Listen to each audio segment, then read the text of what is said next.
And please welcome your host of Strange Oddities Podcast, Matthew J. Haas. All right, everybody. Welcome to another great episode of Strange Oddities Podcast. Welcome to another show. We have another great guest lined up for tonight. Hope you guys are excited because I know I am. I'm a big fan of this gentleman and his show, along with his partner, Mr. Caveman Rob, and we have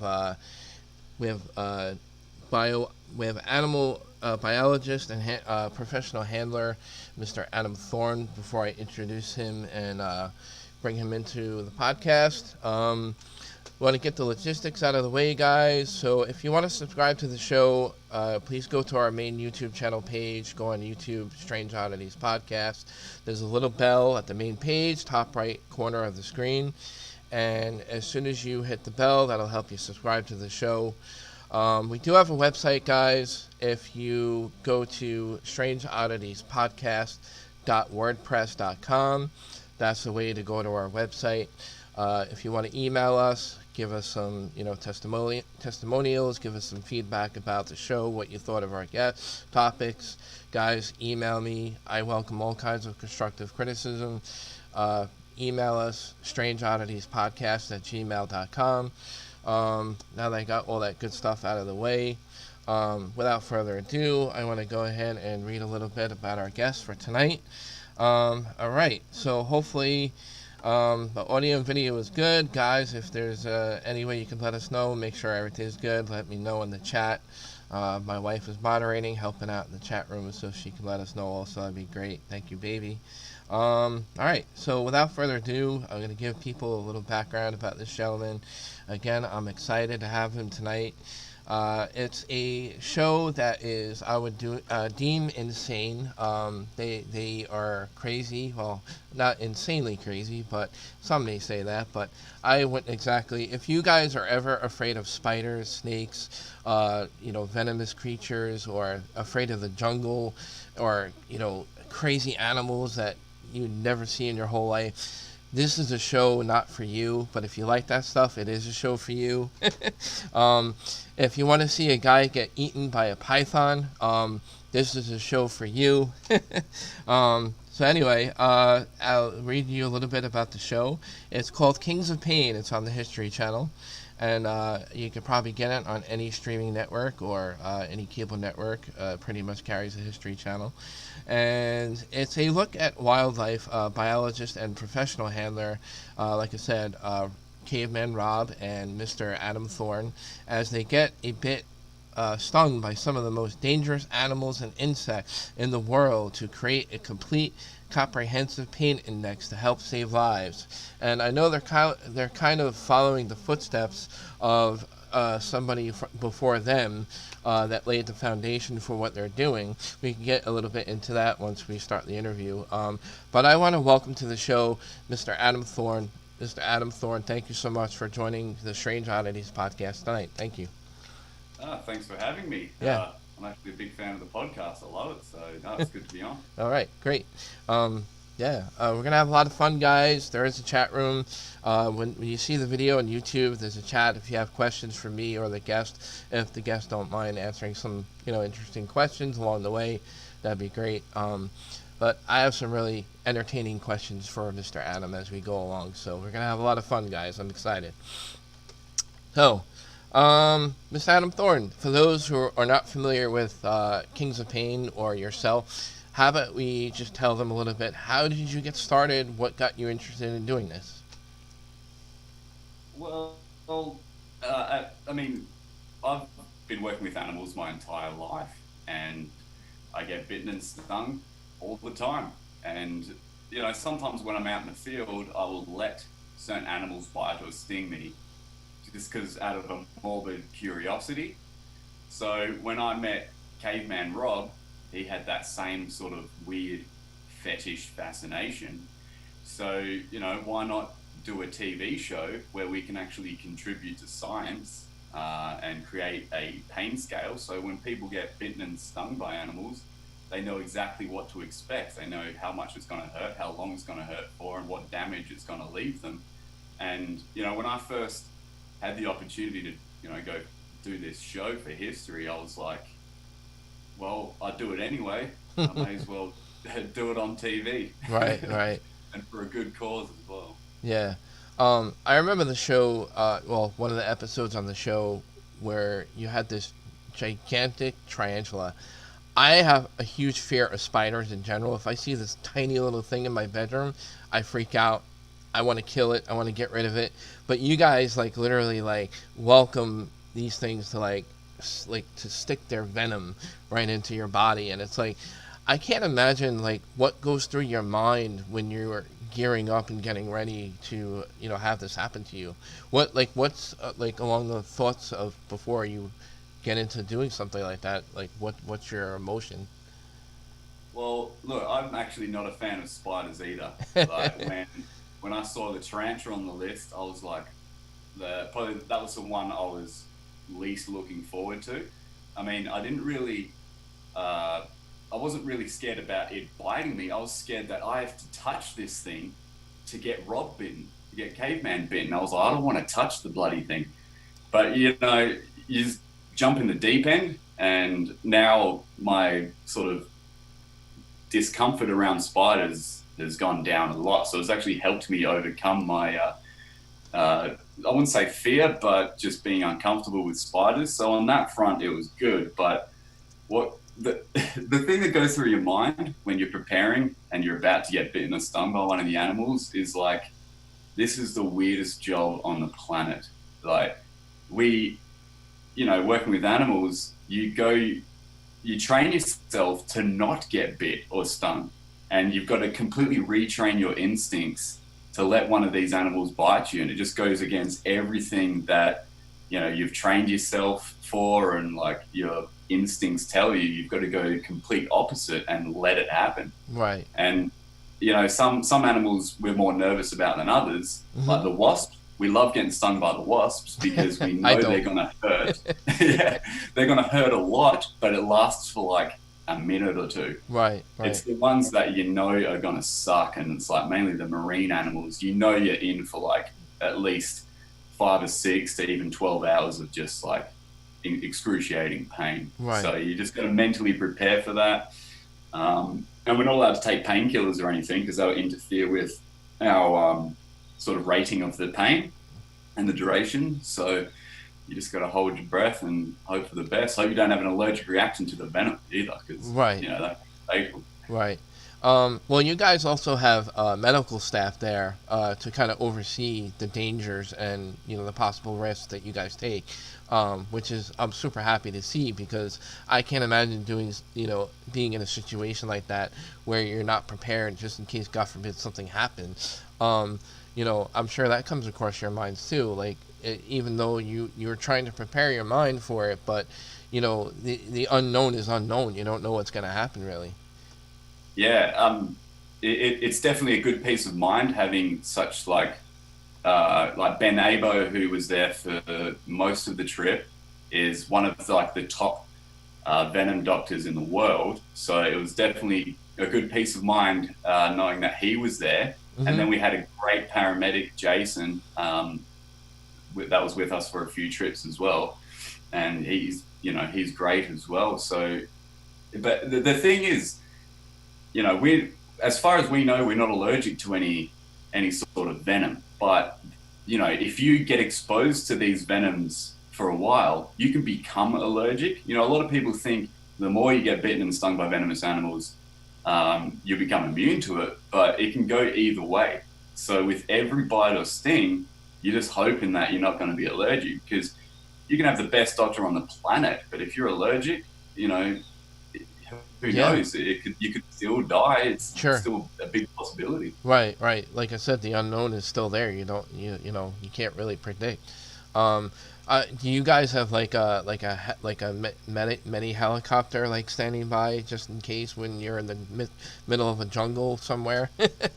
Yeah, on a few occasions we did, especially if we're in a remote place. I think we're on one of the beaches in Africa. I think it was a lionfish, and it was such a trek to get to that beach.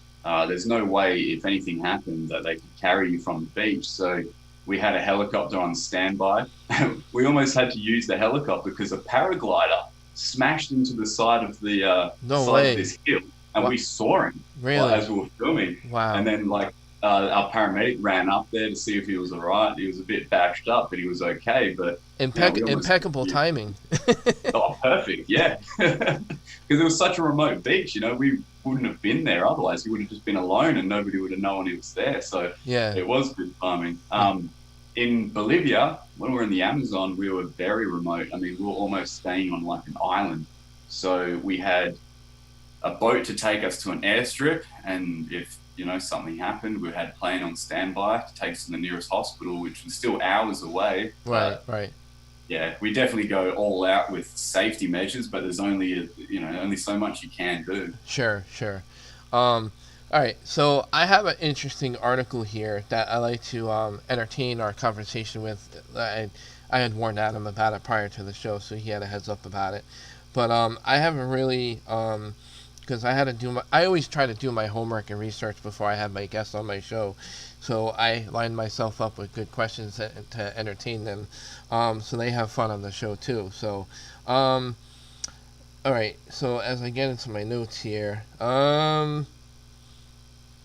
all right, so this article, Adam, is entitled Mother Nature's Kings of Pain. So it kind of is stealing your show's name a little bit. But they get into some really interesting things here, which I know some of this stuff, I think, is very similar to what you've done already. But if you haven't done them, and maybe you have things maybe in the works on your next season, which I hope we see a second season, of course. They have the bullet ant. These inch-long insects are named after their sting, and the pain is likened to be like being shot. Most scientists claim that the creature has the most excruciating sting of all insects, as you were just talking about the sting of a wasp. I've had some of the most painful experiences I've ever had from a bullet ant sting, says Randy Morgan, curator of invertebrates and reptiles and amphibians at the Cincinnati Zoo. For 2 or 3 hours, it felt like people had just had hauled off and whacked him with a baseball bat. It's a deep aching pain. So the bullet ant, what's your thoughts on the bullet ant? And I know you guys have come across some kind of ant thing on one of your episodes when I think you had to stick your hand and grab a couple of ants, I think. And if I remember the episode correctly. Yeah. Well, the first sting we ever did for the show was the bullet ant. I mean, the episodes are in different orders, but the way it was filmed, the very first sting we did was the bullet ant. And, after reading all this stuff about the bullet ant, I was like super nervous. But it hurt. Like it wasn't really the initial pain. It was just how long the pain lasted. It lasted hours and hours and hours. And as that guy said, it felt like somebody whacked you with a baseball bat. It was like this dull, annoying ache for hours. But I mean, it didn't hurt as much as some of the other insects. So some of the wasps, Right. Because people, it's very easy to say, this is the most painful stinging insect when you've just been stung by it. But if you've got nothing to compare it with, most of these people haven't been stung by all the insects, so how could you know unless you actually get stung by them all if it is the most painful stinging insect? Right. And as Caveman and I found out, it wasn't. Out of all the ones, and people feel pain differently as well. Sure. What will really hurt somebody else, it might not hurt as much. Right. So it's very hard to sort of rate pain in that sense. But Right. yeah, the bullet ant did suck, and it was a good sort of introduction to what we were in for the rest of the show. Right. Yeah, but you guys did 2 different wasps, though, I think, if I remember that episode. Like, the first wasp I remember was, like, really bad. And then it was funny, because then, like, the second wasp, I remember you guys were like, that was nothing, like, compared to the one that you did before. Yeah, it was crazy, because the warrior wasp is supposed to be one of the most painful wasps, if not the most painful stinging wasp. And we went out, caught the warrior wasp, took him back, putting on our arms, nothing's happening. I'm like, all right, maybe we got a male because males don't sting, but no, they were definitely females because we could see the stinger coming out. We could see the stinger going into our arms, and they were leaving tiny welts, but there was absolutely no pain whatsoever. And, there are people that have been stung by these wasps on camera. Justin Schmidt's been stung, says they're excruciating. They rate a 4 on the Schmidt pain index, which is like the top of his pain scale. Right. And they just didn't do a thing to us. So with different species, and there's probably hundreds, at least dozens of species of warrior wasp. Maybe we got ones that just didn't sting or didn't want to inject their venom. Mm-hmm. There was a lot of variables, maybe because we took them away from their nest, maybe if they're not defending their nest, they don't want to inject their venom. So there was a lot of variables that came into play with that. Right. I have no doubt the warrior wasp bloody hurts. Yeah. But these ones at this point in time just didn't want to hurt us. Sure. We're happy with that. Yeah, I would be too. I would definitely imagine that when you disrupt their territory, so to speak, just like with any animal or creature or insect, when you disrupt their nest or their home, they're going to be pissed. So, like their mentality is going to be much different around their home rather than being away from their home. So that probably has a lot of factors involved. Yeah, exactly. That's what we sort of came down to. Like, if they've got nothing to defend, then what's the point in them defending anything? Right. So right. We definitely want to revisit the warrior wasp, and maybe do like a sting at the nest. So put our hand on the nest or something. Right. I reckon that'd be cool. Yeah. But let's hope once this virus situation clears up, we can do that. I mean, it's like, I hope we can get stung by these animals. And I'm thinking, why the hell am I hoping for that? Be careful what you wish for, right? Yeah, exactly. You never know. Yep. I do have a question in the chat. Just, Adam, if you don't mind, I'm going to take 1 second to just give a couple of shout outs in the chat room. We have a few people there, which I'm great and excited for that they tuned in tonight. Ganyok Paranormal, a couple of friends I know. They're an avid listener of my show. Thanks, guys, for tuning in tonight. Thanks to my wife for helping me moderate the chat room. Appreciate it. We have Eric Martin and his wife Michelle. I have been a longtime friend of theirs for a while. He's a big fan of your show, him and his wife. He has a question for you, Adam, if you don't mind. He says, Adam, in your travels around the globe, what is the strangest thing that you have ate? Ate? Oh, where do I begin? I've eaten probably the grossest is probably spider egg sacs. That was pretty gross. But I've eaten a lot of ant eggs. They look like little grains of rice. They actually taste nice. I've eaten a lot of ants because you get different ants that taste different. Some taste like citrus, some taste like coconut. But the spider egg sac was pretty rank. You could feel it bursting in your mouth and the stuff coming out. I think that's probably the grossest. I mean, there's a whole list of stuff. I've drank my own pee before, and right. It's not ideal. Yeah, not pretty. No, especially if you're dehydrated. Right. Oh man.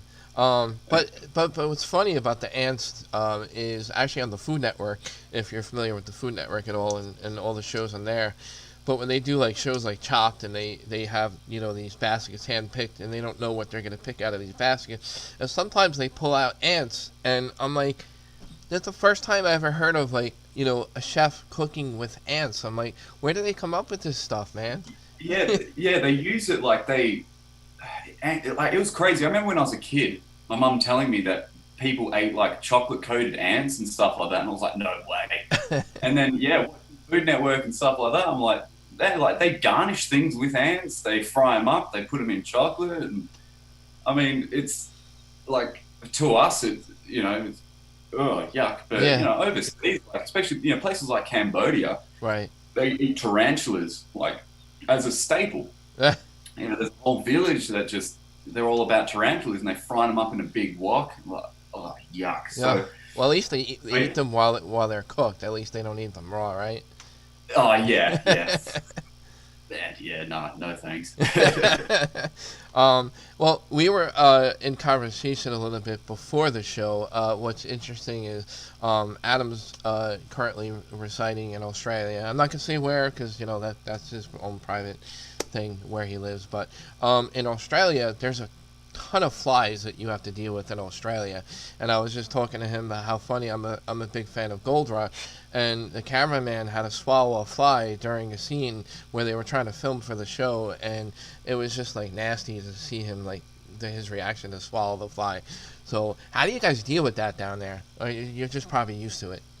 Yeah, I mean, I'm used to it, but it still pisses me off so much. Like, why do you keep landing back in the same spot? I'll just shoot you away. Like if I'm working out in the bush, I'll wear like a mosquito net because it just drives you insane, and it like halves your work day because you're just constantly trying to get rid of these flies. You're less productive.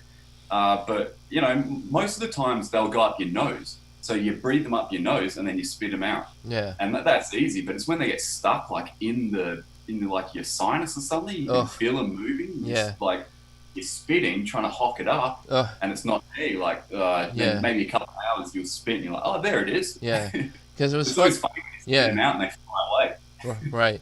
It's funny watching them, do campfires and they're trying to cook their food over the campfire, and it's like, and you gotta watch where everything lands, Yeah, like you leave food out and it's just like encased with flies. Wow. If I ever visited Australia, I'd be wearing a full body net and everything. Yeah, like one of them bee suits. Yeah. I have one more question in the chat room, if you don't mind, Adam, and then we're gonna get on with the interview. Well, we have Ganyok Paranormal, either Lourdes or Ron, I believe is probably Lourdes. I know her daughter is a big fan of Kings of Pain. So you have a lot of fans tonight in the chat room that watch your show. Awesome. Yeah. Of everybody who's known you, I guess personally, from your past, who would you be most surprised at what you're doing now with this show? Ooh. Tough question. Like, yeah, because people that know me, there's no surprise at all that I'm doing this. Right. The first time I told my parents what I was doing for the show, they were like, "Of course you are." But I do get a lot of people that I used to go to school with that, they knew I was obsessed with animals, but just, they see me on TV and they, all of a sudden, people that you haven't spoken to in 15 years, all of a sudden adding you on Facebook. Right. And it's because they've seen this show. So I guess they're not surprised at what I'm doing, but surprised I'm on TV. Yeah. But look, I don't think anybody is surprised at what I'm doing because if they know me, they know this is probably exactly what I would be doing. Right.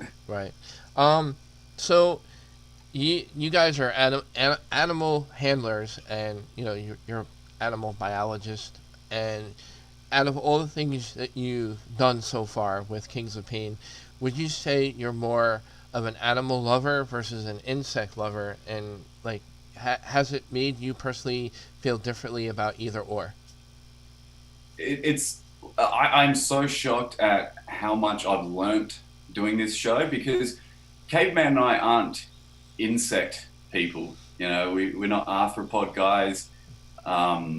We have a general knowledge about, arachnids and wasps and ants and stuff like that. But doing this show, it was awesome because we learned so much. I mean, we have like an insect person out with us because identifying some of these insects is just impossible unless you have like an actual expert on that particular insect or arachnid. But it made me definitely love invertebrates a ton more because you get walloped, you get hit by one, you're like, I respect the crap out of I was just going to say, it probably gives you a lot more respect for sure.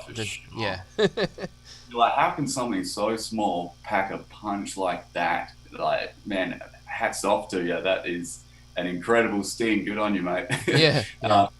With the other animals like the python, there is nothing that an animal could do to me that would make me dislike it. So, yeah, if anything, I love them more because Right. I've got to spend more time with them. I've got to experience more of what they can do, whether it be, bitten or stung bite. So yeah, definitely I love them more. Yeah. My friend Eric Martin says, "You are Adam. You are the master of graphic descriptions." Yeah. Yeah. I would imagine so after some of the things that you have encountered so far. Yeah, like well, with Justin Schmidt, because he did the sort of original pain index. That's what inspired us. But he only ever did insects in the Hymenoptera sort of family, which are ants and wasps and bees. So he Right. never did anything else. And his descriptions of each sting was like poetic. Mm. That you're reading this, you're like, wow, like, hot lava burning over you while you're strapped being whipped, things like that. It's like, man, that is a good description. So that's sort of what inspired me to get very descriptive and almost like poetic about our descriptions with the bites and stings. Right. Right. Would you guys say so far? I mean, you guys have, you've done a lot of them so far, and I can't imagine what you guys have lined up so far. But would you say that you've made a huge accomplishment with your goals as far as the index goes, following the footsteps of who started all this? Like, would you say you have a lot further to go? Do you still have a bucket list on what still needs to be accomplished, or like, are you pretty happy with where everything is? What's your mindset on that? Oh, I mean, I think on the pain index now there's 19 animals. Yeah, I think 19, maybe 20. But, there are so many more animals out there that can bite and sting. If it has teeth, it can bite. So there are so many more animals that we really want to add to the list. And everyone always asks us, what can top that reticulated python? There's probably a few, I really want to try some of the jellyfish, like the Portuguese man of war. You're psychic too, because you read my mind. That was one of my next questions. I was going to bring up the jellyfish. Oh, really? Yeah. Yeah. So, I mean, yeah, I'd love to do. I mean, as a kid growing up in Australia, we get stung all the time by them, but they're only very little stings. So, I would love just to drag a tentacle, across our back or something like that. I think we even had the the box jellyfish on the list, which is like one of the most deadly venomous animals on the planet. Mm. But the doctor was like, no, you can't do it. Because like, if you cut off a little bit of tentacle and did it, it probably won't kill you, but you don't, where do you know how much tentacle is too much? Yeah. When's it's your limitation? Yeah. Exactly. Yeah. But Yeah. I think we wrote up a list for season 2. And I think it had like 50 animals on it. Wow. Crazy. Anywhere from the Portuguese man-o-war to like iguanas, porcupines, things like that. Oh. So if it can hurt you, Yeah. we would chuck it on the list. Yeah. Well, God rest his soul, but the animal handler that got stung by the stingray, they got stabbed while he was doing some kind of expedition or some kind of filming, I think, for his show that he was doing at the time. I don't remember the gentleman's name, but it was so long ago. I don't know if you remember him, but he got stabbed. He got stabbed by like a stingray. Man. Ugh. Yeah, that is the most like that is so rare. Yeah. That a stingray would kill somebody. And I think only a few weeks later, somebody else was killed by one. So it was definitely a very unlucky streak, obviously for Steve, but for Stingray as well, because it gave him a really bad name. Right.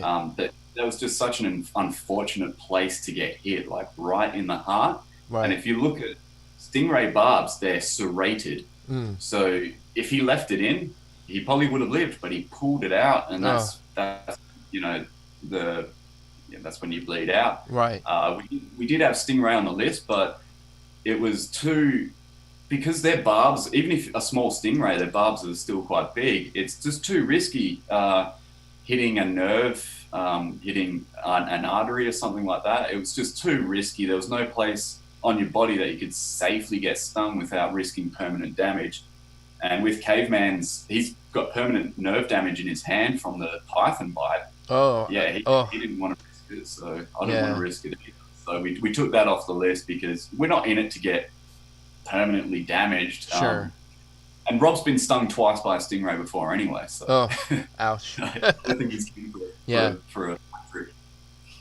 Yeah, like I said, you know, like you gotta know your limitations, and I guess in a way I don't blame the doctor either, because he's gotta watch you guys go through all this, and you know, I can't imagine how I've seen some of the expressions on the medical trainer and you know, the medical people that you have there on staff, and I've seen his face, and he's like, you know, like, you know, and I'm like, I can't imagine what he's thinking. Like, he's probably like, no, I can't believe these guys are doing this. Yeah. I mean, there's memes out now with him about his facial expressions. Like he's famous just from his facial expressions, which is funny. Right. But I mean, can you imagine? I mean, he's seen it all being a doctor, you know, especially working in an emergency room. But like when people purposely do it, right? It's like, to him, he's like, these guys are nuts. So. But like, that doctor's the funniest guy on the planet. He's hilarious. He was awesome to work with. He was just non-stop dad jokes. You need that in the field that you're in. Oh, man, like, honestly, the people we worked with were the coolest people on the planet. Like, it was so much fun. And if you're out in the field with people for weeks at a time, you need to like the people you work with, because after a while, you just start, you know, the littlest thing will piss you off. Yeah. But with this group of people, it just never got to that. It was awesome. Right. So, yeah, guys, if you hear like a baby crying in the background, or like strange noises, Adam warned me there's some ravens in the background. Don't be alarmed. There's no babies crying, you know, behind me or anything. Yeah. Yeah. He is actually like almost a day ahead of us, and I really want to, you know, thank Adam once again on the show in front of everybody, that we're so gracious and honored that he could even, you know, get up on his morning to join us on the show. He's like, I was discussing with him that I'm actually, this is like a podcast time machine, because they're like almost a day ahead, and we're still on the 11th, and he's on the 12th now in morning time, and we're still at 8 p.m. on the 11th. So we're doing a time warp thing here. There's flying cars flying around outside, like the future. Right? I'm just waiting. Hey, let me close this blind. It's a bit glary. Yeah. All right. Yeah, no problem. But what is some of the things that you would put on your top 5 bucket list, like for upcoming, like out of all the ones that you listed? Because there's just like probably too many to really kind of list. But if there was like a top 5 that you wanted to do, either on the show or off the show, which ones would you pick out? Definitely want to do a big Portuguese man-of-war sting, like a decent one would be great. I want to do a shark, you know, sort of maybe like a lemon shark or something that isn't obviously going to eat us. We'll just jump in with a great white. Yeah, right. Yeah, the Japanese giant hornet, or the murder hornet as it's called, would be definitely up there. Okay. I've always been like interested in that one. Yeah, for some reason it's made its way over here. I don't know how it migrated over here, but yeah, everybody's freaking out. They're like, I don't want to be murdered by this thing. Yeah, you got nothing to worry about. Like, yeah, there's not enough to really create this big feral population, so you'll be right. So that would be on there. Something like, I had this like fascination, and I really want to get bitten or like wrestle with a giant Pacific octopus. Like that'd just be awesome. Just like, I'm just envisioning in the water with massive tentacles around me. Like, you know, I reckon that'd just be so cool. And, and they bite. They got a beak on them, and they'll take a chunk of flesh out. I think some of the fish I would love to do as well, like a barracuda, would be really cool. So yeah, sort of just weird animals that most people don't know, you know, what it's like to get bitten by them. So yeah, I would love. I mean, I love the insects, like and that, but I'm into sort of bigger vertebrates, stuff Right. that you can hold and wrestle with. Right, like lions or like bears Oh, and yeah. Oh, or yeah. I mean, that's a fight that I wouldn't win, but I'll get some cool scars. yeah, or a Bigfoot, because Adam also told me, while in conversation in the past, he's really into UFOlogy and cryptozoology. He's an avid follower of that, both fields. So what got you interested in cryptozoology? I guess in a way I can kind of see with your background how you could kind of be into cryptozoology, because you probably come across some what are some really interesting things that you probably maybe didn't know how to label or describe along your travels? Well, I was in Borneo looking for an animal called a bear cat or binturong, and I was really deep in the jungle, and I found this snake, and I caught it, and I was like, "What the hell is this?" Like, it looked like a Malaysian blue coral snake, which is a genus Calliophyus, and but it had two extra vertical white stripes down its back. I was like, "This isn't your typical Malaysian blue," and I bagged it, and I was doing research, couldn't find a thing on it. I filmed it and everything, and then it wasn't until a couple of months later I come back and did more research and found out it was a subspecies of the Malaysian blue. It's the Tetratenia, it's called, and it's never been filmed before. And there's probably only maybe 2 or 3 actual photos of it. So that was really cool, being the first to film this subspecies of snake. But I've always loved just the unknown, with animals, and that there are new animals that are found every day, and not just small ones, big animals. Like, they found a new species of snub-nosed monkey in Myanmar. It's still Burma to me. And even a new species of orangutan in northern Sumatra, and like a completely new species, separate from this Abelii, which is the main Sumatran orangutan, and Pongo pygmaeus on Borneo. It's the Tapanuli orangutan in northern Sumatra, and they only recently discovered it, like, within this decade, and that's an. So it definitely opens up the possibilities to me that there is definitely large undescribed animals that still exist. Right. There's still animals out there. Right.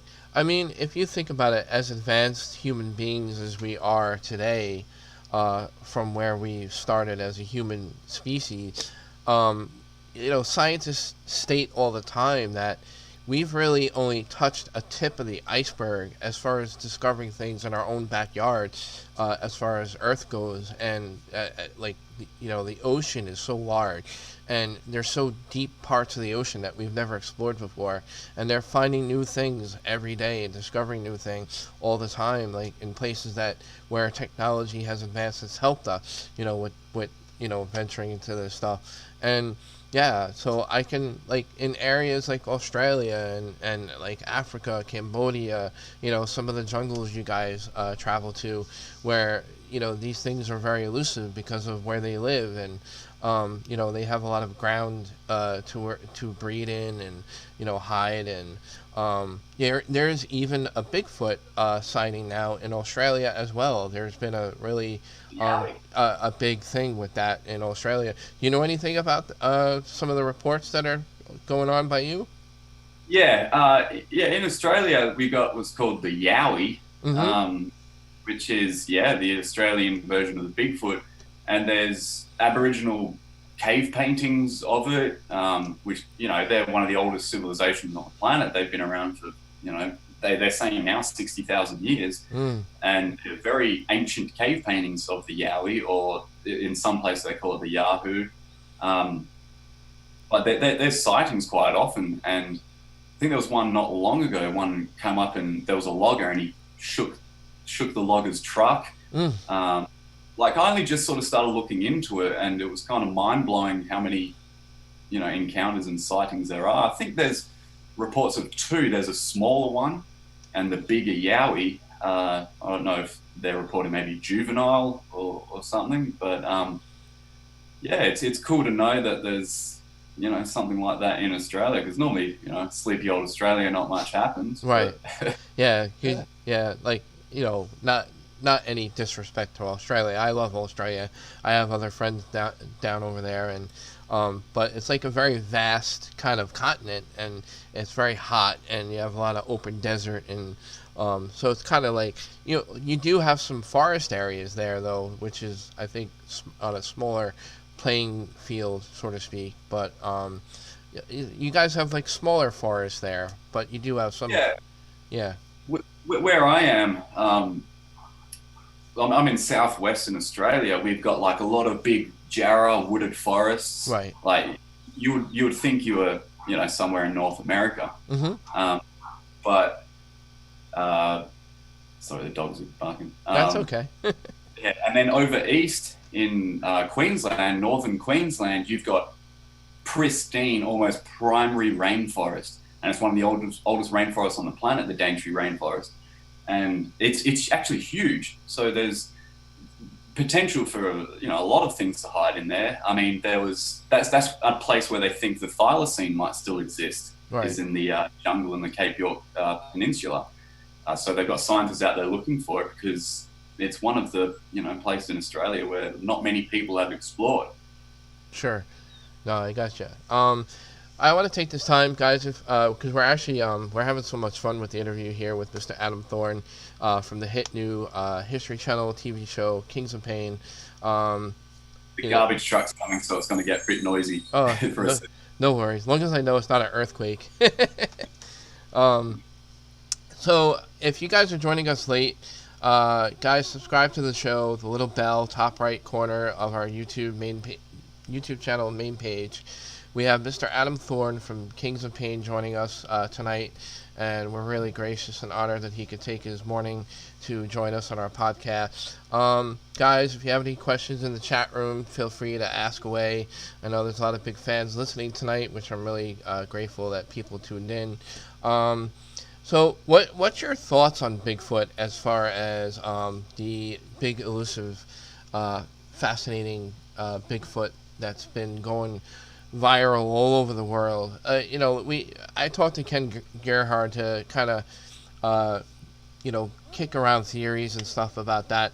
I was telling him, in my opinion, I think because like if you remember like way back before all of the country and the world got built up, all the continents were all kind of together, and I think maybe these things migrated all over the world before everything broke up, and maybe just kind of like evolved from there, so to speak. Are you a believer in Bigfoot because of what you do, or is it more of a personal opinion to you, or your line of work made you more of a believer, or? Well, look, I do believe in, because in every country and every continent, basically in every country in those continents, there's reports of large ape-like creatures or even small ape-like creatures that haven't been discovered.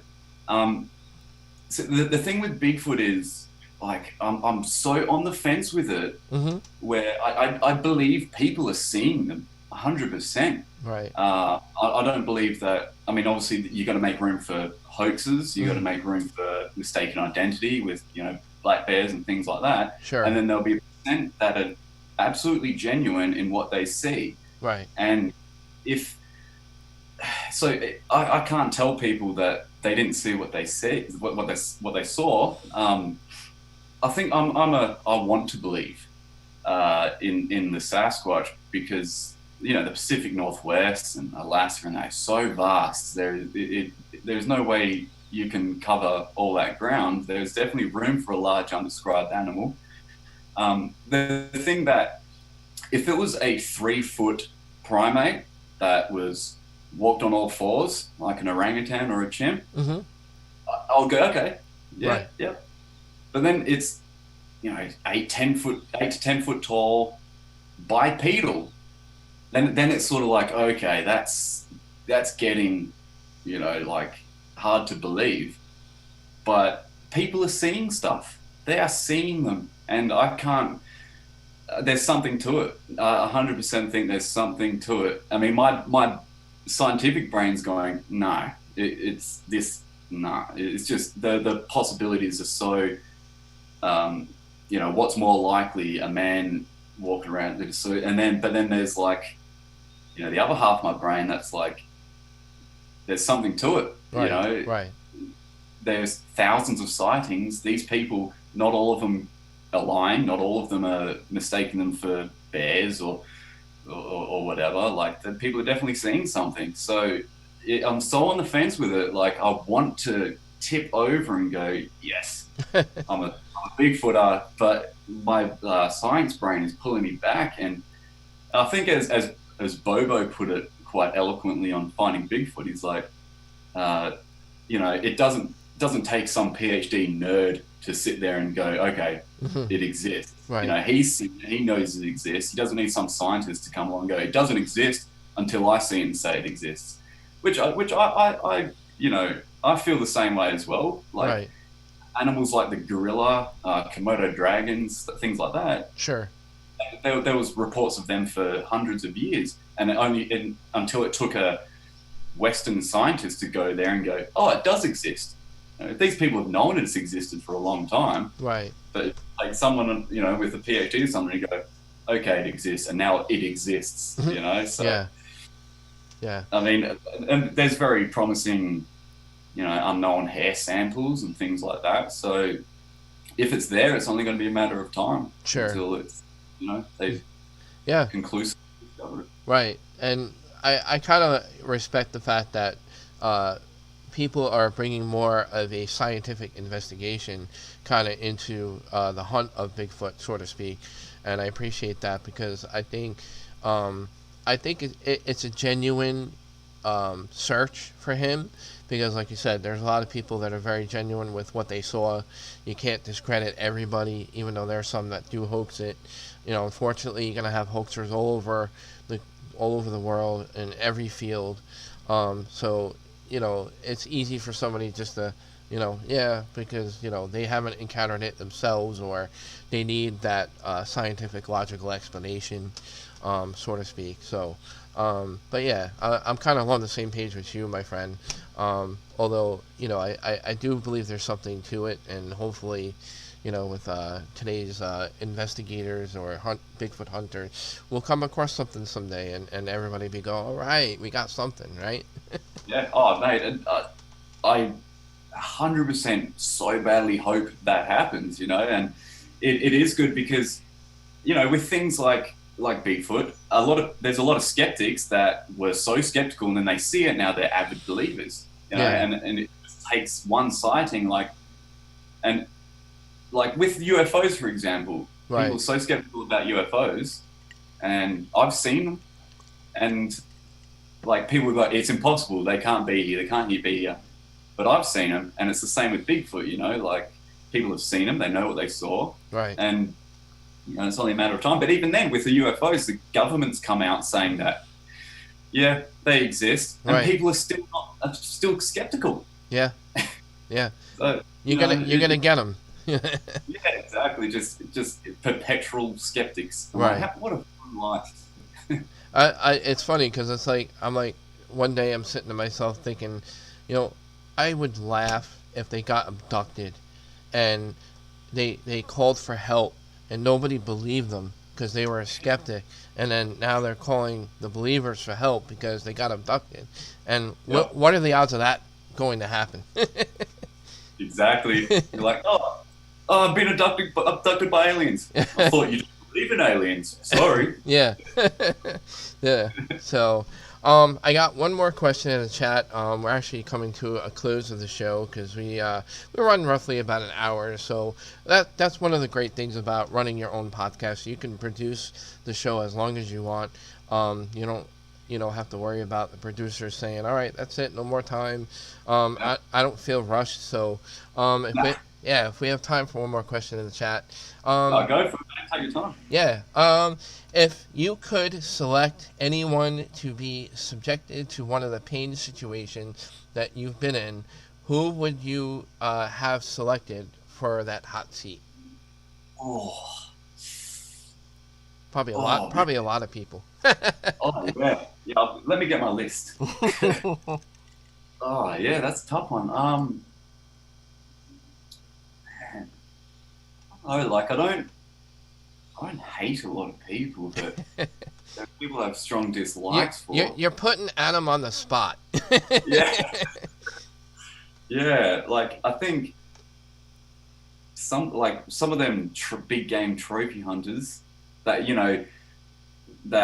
shoot elephants and that. Like I'd look at them and go, oh, well, I'd love to have a word with them. Or just general cruelty to animals. Like any one of them, I'd love to go, all right, it's the animal's turn. Yeah, but no, I couldn't put a name specific. Yeah. Yeah, because I just don't know. Otherwise, the person who asked the question would be throwing you under the bus. Yeah. Yep. We don't want that. No. All right. We have another question from Mr. Eric Martin. Adam, can you talk about your thoughts the first time Caveman got the look? Further, can you explain your working relationship, as you seem to be very different people, but it works on the show? Yeah, Caveman and I are very different people, but we're like the same like passion and interests. So, when I didn't know Caveman that well when we were filming Kings of Pain, and then like we just turned into like best friends, but after our day filming, Caveman will probably go and have a sleep and sort of keep to himself. I'm out there drinking beers and getting on it. So like we're different in that sense, but like the same in like our common interests and passions and that. But like when he first got stung and I saw that angry look in his face, I was like, because he's the most nicest person on the planet, and then you see that side of him, you're like, oh, like that's scary. Like just the demeanor changes and like most stings and bites. Yeah, you just turn like that, and I was like, hey, I didn't bite and sting you. Like it wasn't me. Yeah. Yeah. So it's scary the first time you see it because you don't expect it. Right. And but as soon as it finishes, then we start filming. It's like, all good.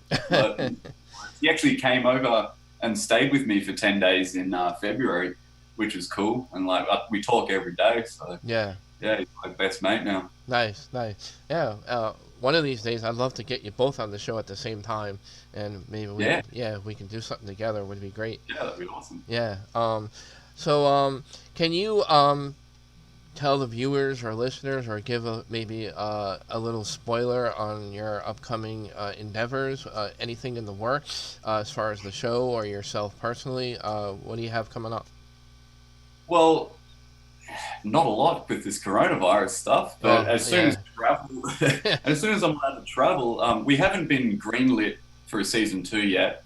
Obviously, everything in TV production's gone south. Yeah, I would imagine. Yeah. So we're just sort of hoping that will happen.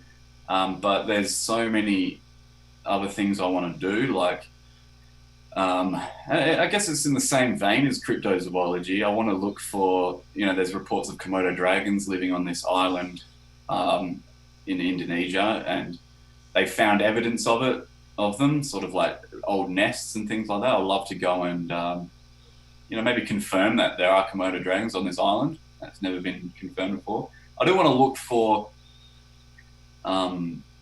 like undescribed species somewhere. Like I want to look at sort of around Asia. There's obviously there's Almasty and things like that, Yeti and stuff. Right. I would love to do an expedition to try and find evidence of one of them.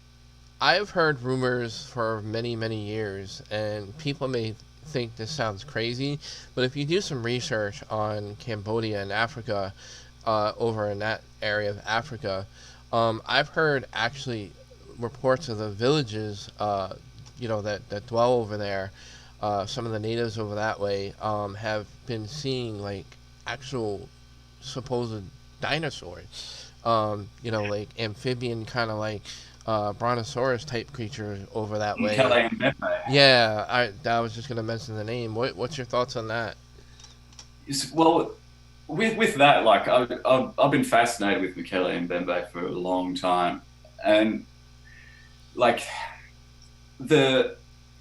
when there are like outside influences, like with a lot of the people that have done expeditions and look for them, like a lot of them are creationists, where that's what influences them, because they think if they find this dinosaur, it'll prove that the Earth is much younger than it actually is, and man lived alongside dinosaurs. Which I don't see how that would prove that. I mean, if they still exist, to survive, like sharks and things like that. Right. But when they show pictures to the native people, and they will point out the Brontosaurus or the Apatosaurus and go, "That's what we saw." But then, like, what they don't tell you is a lot of other times they'll show them photos of rhinoceros and stuff, and they go, "That's it there." So it's it's one of those peculiar things, like with Bigfoot, where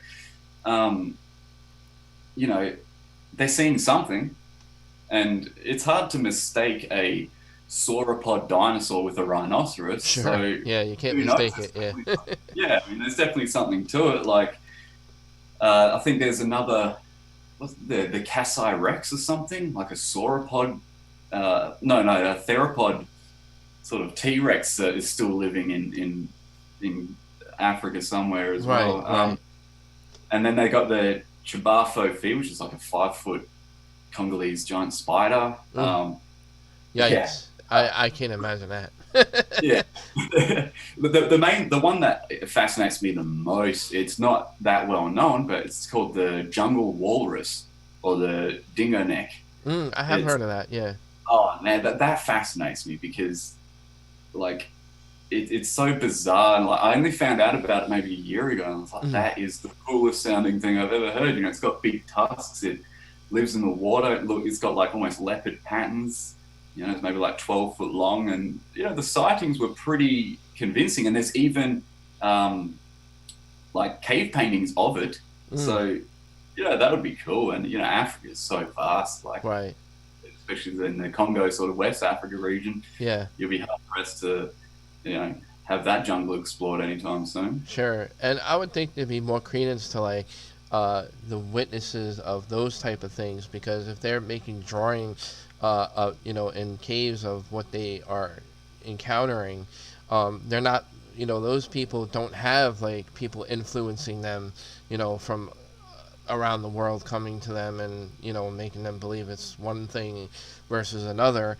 And here they have drawings that like probably date back of like long time ago, Yeah, it's I mean, they're very good at like painting what they've seen, right. And you can tell a wildebeest, you can tell what a zebra, you can tell a giraffe. They're pretty good drawers. They were, and then this other thing pops up. What the hell is that? And they've got nothing to gain from lying and making up this stuff. So there's whether or not they're just doing a really crappy drawing of an already described animal. Yeah. I don't know. Well, that could be too. Yeah. There's always a bad drawer out there, but it's got big teeth, like big tusks, and it's got a tail, and it's pretty strange. Yeah, something to it. Yeah. Well, it's a strange world, especially here on Strange Oddities Podcast. We're here talking with Mr. Adam Thorn from the hit show on the History Channel, Kings of Pain. If you're joining us late, we're getting down to the bottom of the show here, guys. Guys, if you'd like to give us some feedback about the show, once again, email us, strangeodditiespodcast@gmail.com. Let us know how we did tonight, or any other episode you watched in the past. You can always rewatch the show over and over again. If you're a great fan of the show, you can always go back and listen later. It's always there on the YouTube channel. I don't know. I can't believe an hour went by that fast. We definitely have to do this again, my friend. Yeah, I know. It felt like it just started. Yeah, I know, right? That time when you're having fun. Yeah, right. If there's like you want to point people to like your website or how they can get information about the TV show, or you want to promote anything, give a shout out to about a special person, feel free. Well, you can follow me on Instagram. So it's Adam_Thorn. There's a lot of my animal and jungle exploration sort of photos. Caveman and I just recently got a YouTube up and running where, because we're not together, I'm in Australia, he's in California, we we'll go out looking for animals and we'll write each other a list. And if we find that animal on the list, somebody has to pay money to conservation. So it's kind of like a animal hunting bounty list sort of thing. Obviously not killing the animal when I say animal hunting. So yeah, they're pretty cool. They're pretty funny videos. So I think if you go on my Instagram, you can follow the link. I think we're changing the name of the YouTube channel, so I don't want to give you an old sort of name. But yeah, like I think Kings of Pain's all over YouTube, so not the full length videos, but sort of it's down to the bites and stings. Yeah. So, yeah, just Google Kings of Pain, you'll see a lot of stuff. Cool.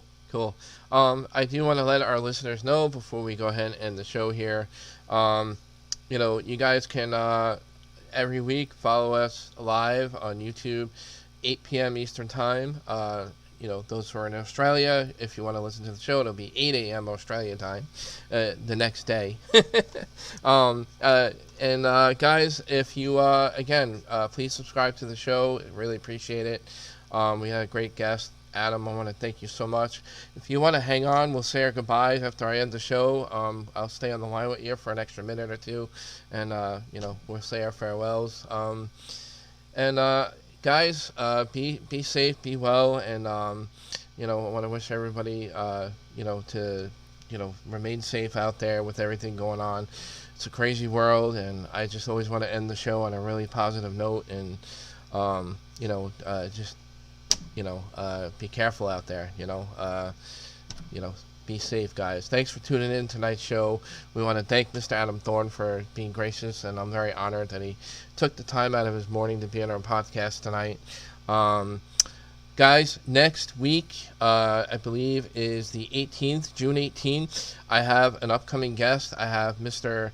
Garth Baldwin, archaeologist, that's been on the new show on History Channel called Buried. It's about the Knights Templar and the Holy Grail. Huge fan of the Knights Templar and their history. You guys like all that kind of stuff. I'm real excited to have this guest next week. I'm going to confirm hopefully with him in a couple of days, but he's scheduled to be on Strange Oddities Podcast next week, June 18th, 8 p.m. Eastern Time.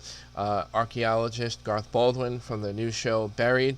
I'm excited, can't wait. And I don't know, guys, have a great night, and I'll see you guys next week. Thanks a lot for tuning in, guys.